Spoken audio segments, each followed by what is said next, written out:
Сәлем достар, біздің арнамыз қазақ контентінде болмаған алғашқы шетелдік детектив жанрындағы видеоларды жариялайды. Арнаға тіркелуді, қоңырау жаны қосып қоюды ұмытпаңыздар. 1996 жылы 26 желтоқсанда 6 жасар Джон Беннет Ремсидің өлтірілгені туралы хабар бүкіл Американы дүр сілкіндірді.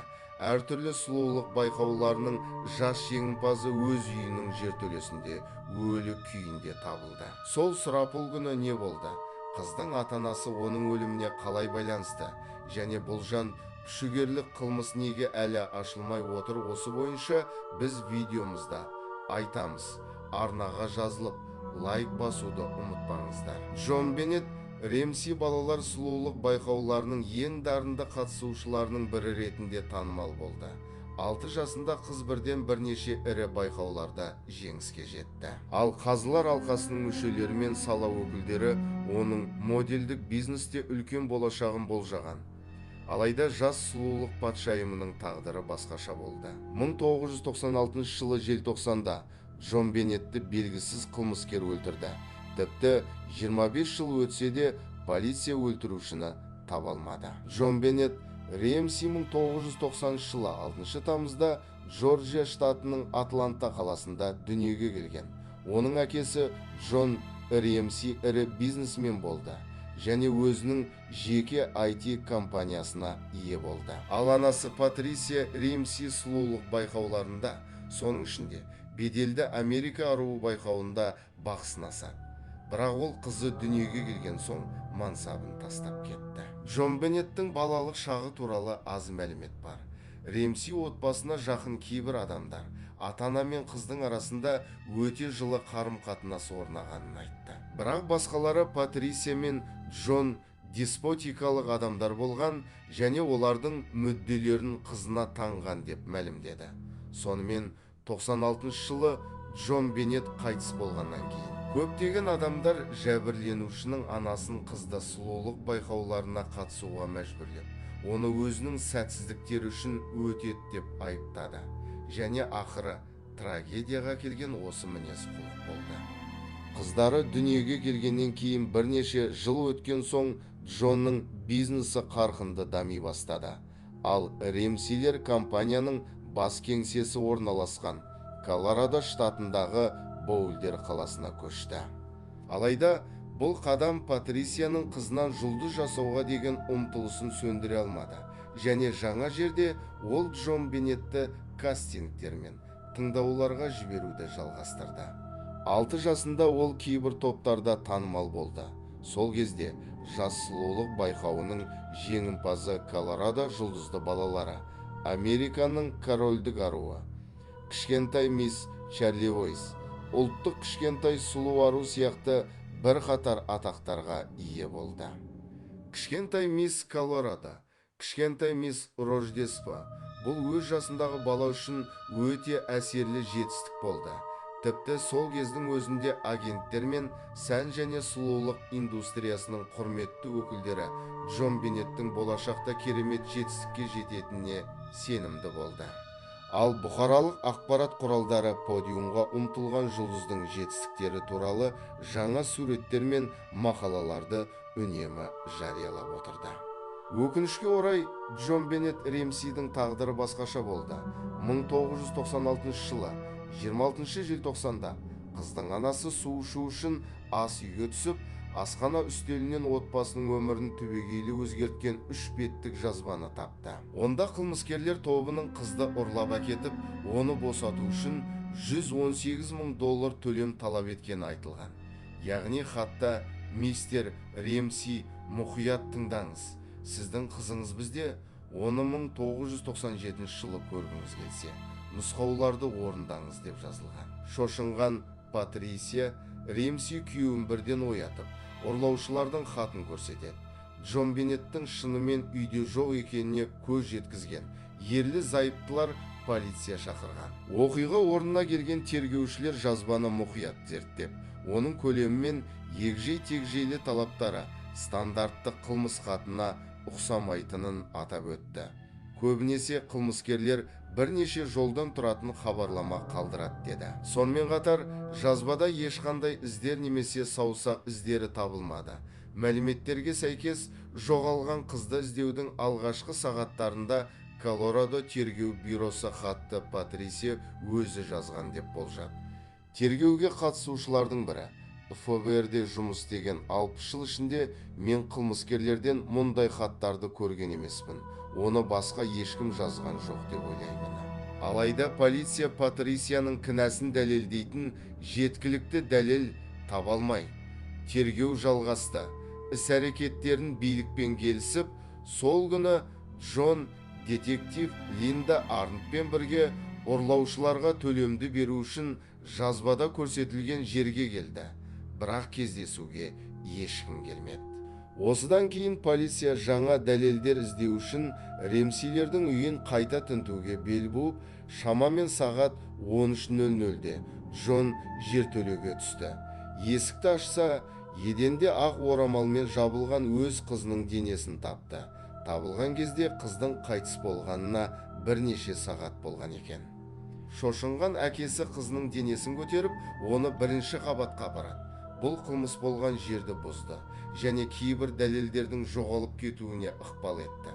Патологтың сараптамасы бойынша өлімге асфиксия себеп болған. Біраз уақыттан кейін сарапшылар денеден жыныстық зорлық-зомбылықтың жанама іздері мен жәбірленушіге тиесілі емес қан табылғанын хабарлады. 6 жасар Джон Беннеттің өлтірілгені туралы хабар бүкіл Американы таң қалдырды.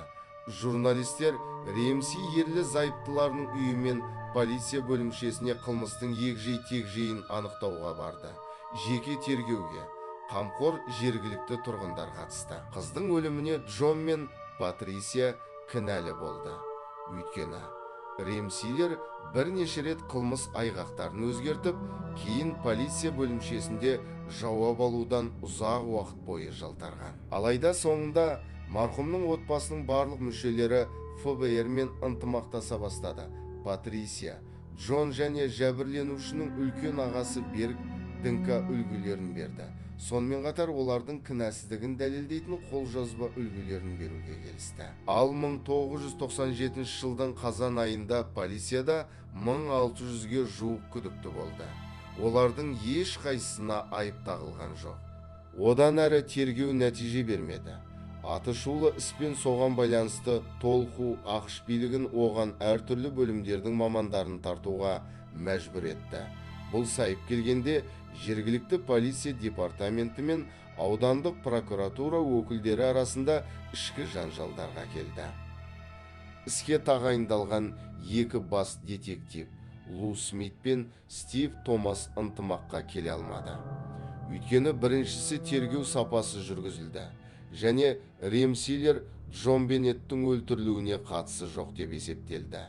Ал екіншісі Патрисия мен Джон алдыңғы дәлелдерге қарамастан кінәлі болды.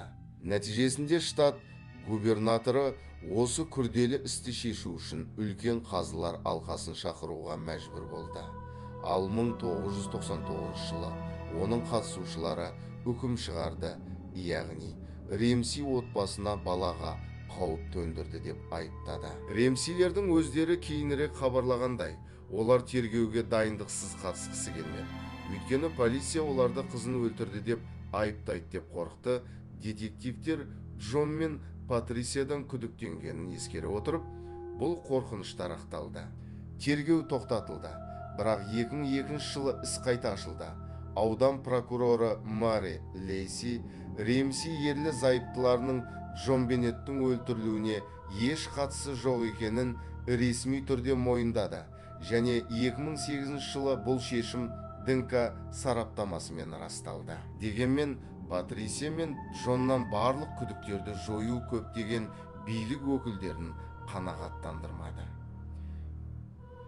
Кейінгі жылдары полиция бөлімінің қызметкерлері Мэри Лейсидің шешімі асығыс және детективтер тобына соққы болды деп бірнеше рет мәлімдеме жасалды. Джон Беннет Ремсидің өліміне қатысы бар тағы бір күдікті орта мектеп мұғалімі Джон Марк Кар болды.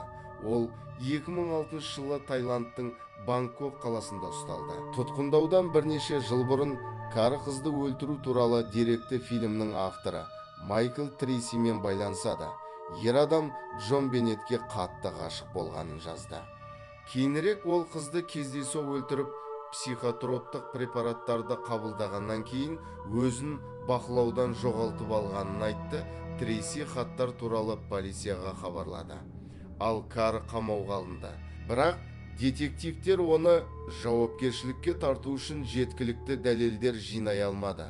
Оның үстіне ДНК сараптамасы да оның жәбірленушімен байланысын анықтамады.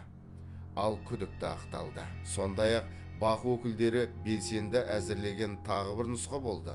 Олардың теориясына сәйкес Джон Беннеттің өліміне оның ағасы Берг жауапты. Ол кезде 9 жаста болған бала қарындасымен жанжалдасып, оның басынан фонарымен ұрған, яғни қайтыс болған қыздың басынан ашық жара табылған, оның өліміне себеп болған. Ал ата-анасы ұлын қылмыстық жауапкершіліктен құтқару үшін қылмысты жасырған. Алайда бұл нұсқаны билік қате деп атады. Ал РМС ерлі зайыптыларының адвокаттары Бергтің кісі өлтіруге қатыстылығы туралы материалдарды жариялаған басылымдарға қарсы бірнеше рет сотқа шағым түсірді. Олардың барлығы қанағаттандырылды. 2016 жылы Берг РМС ABC арнасына сұхбат берді. Онда ол өткен жылдардағы оқиғалар туралы айтып, қарындасы үшін қатты өкінетінін айтты. Барлық күш-жігер жұмсалмаса да, полиция бұл қылмысты аша алмады. Сарапшылардың көпшілігі тергеу сапасы жүргізілді, көптеген маңызды айғақтар мен дәлелдер алғашқы кезеңде жойылды деп санайды. 2006 жылы Джон Беннеттің анасы қатерлі ісік ауруынан қайтыс болды.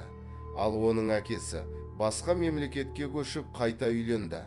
Қазіргі уақытта ол тыныш өмір сүреді және өзіне көп назар аудармауға тырысады. Дегенмен, бұл елең еткізетін оқиға әлі күнге дейін қамқор американдықтардың санасында. Бұл қорқынышты қылмысқа шынымен кім кінәлі деген сұрақ ашық күйінде қалды.